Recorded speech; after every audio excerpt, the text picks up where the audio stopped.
జగిత్యాల పట్టణంలో 31వ వార్డులో 10 లక్షలతో సీసీ రోడ్ల పనులకు MLA Sanjay Kumar, municipal chairman Adavala Jyothi Lakshman భూమి పూజ చేశారు. ఈ సందర్భంగా ఎమ్మెల్యే మాట్లాడుతూ జగిత్యాల పట్టణంలో TUFIDC 5 కోట్ల బకాయి నిధులు మంజూరు చేశామన్నారు.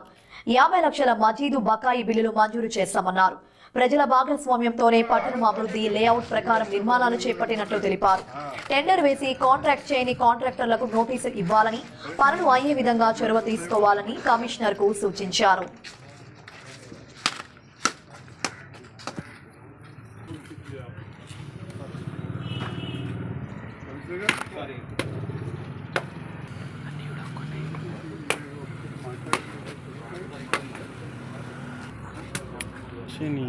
ఇందుకే గిట్ల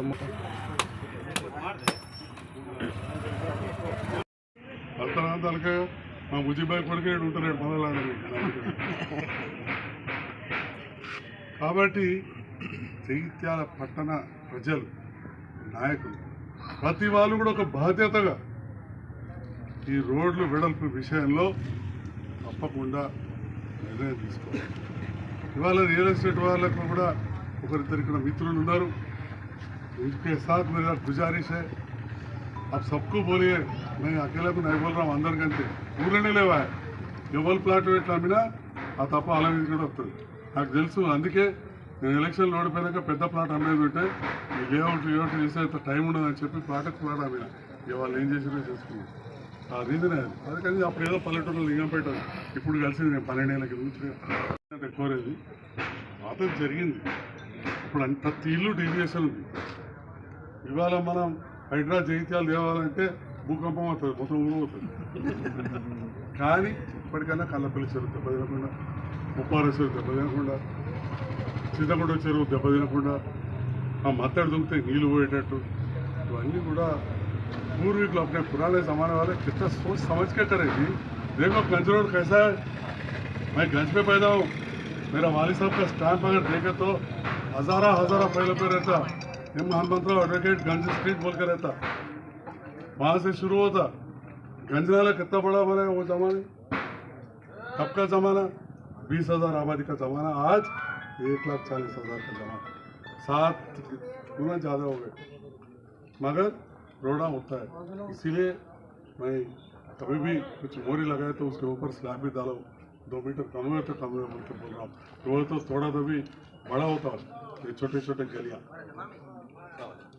మరి ఈరోజు ఈ సందర్భంలో మిత్రుడు హజార్ గారు చాలా సౌమ్యుడు. అందుకే ఈ కాంట్రాక్టర్లు ఇచ్చేస్తున్నారు.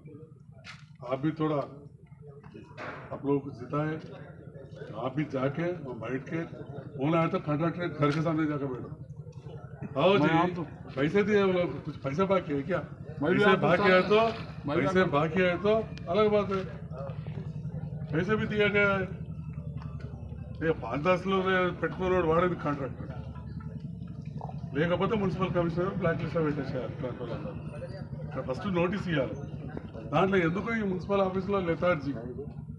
నేను జగిత్యాలలో 11 సంవత్సరాలు రాజకీయం చేస్తున్నాను. అధికార పార్టీ ఇన్ఛార్జ్గా ఉన్నాను. తర్వాత ఇప్పుడు 5 ఏళ్ళు ఎమ్మెల్యే చేశాను. ఏ డిపార్ట్మెంట్లో ఏ అధికారి కూడా 3-4 ఏళ్ళుగా ట్రాన్స్ఫర్ కాలేదు. ప్రమోషన్లు ఇది ఇదే ఉంటుంది. డిప్యూటీ డిఓ బనగా, deputy DMHO health department DMHO बन गया. नरेश साहब यही है, DC वेलफेयर यही है, करंट वाले यही है, यही डी यही है, इरीगेशन वाले हमारा खान साहब यही है, जावेद यही है, नारायण रेड्डी साहब यही है. 10 साल से ये डिपार्टमेंट ఎవరు డిస్టర్బ్ కాలే. ఒక మున్సిపాలిటీ కుర్చీలో మాత్రం ఎవరు 6 నెలలు కూర్చుంటలేదు. అలా పోనేమని నేను పోతానంటే మున్సిపాలిటీ పోనేక నా ఫోన్లు పోదు. ఎందుకంటే అక్కడ ఒక బాధ్యతాయుతమైన పదవిలో ఉన్నవాళ్ళు ఉన్నారు. చైర్మన్ గారు ఉన్నారు, వైస్ చైర్మన్ ఉన్నారు, కౌన్సిలర్స్ ఉన్నారు, ఆప్షన్ మెంబర్స్ ఉన్నారు. వాళ్ళు చూసుకోవాల్సిన బాధ్యత ఉంది. నేను ఒక సభ్యుని సలహా ఇస్తాను. వాళ్ళకి ఎంత కడిస్తా. నేను వయసులో కూడా పెద్దన్నాను, చాలా మంది కూడా పెద్దలు. దాదాపు నేను చెప్పాలంటే కౌన్సిలర్లు అందరికంటే నేనే పెద్దవచ్చు. ఒక దుర్గణ సంఘం నాకు తెలియదు.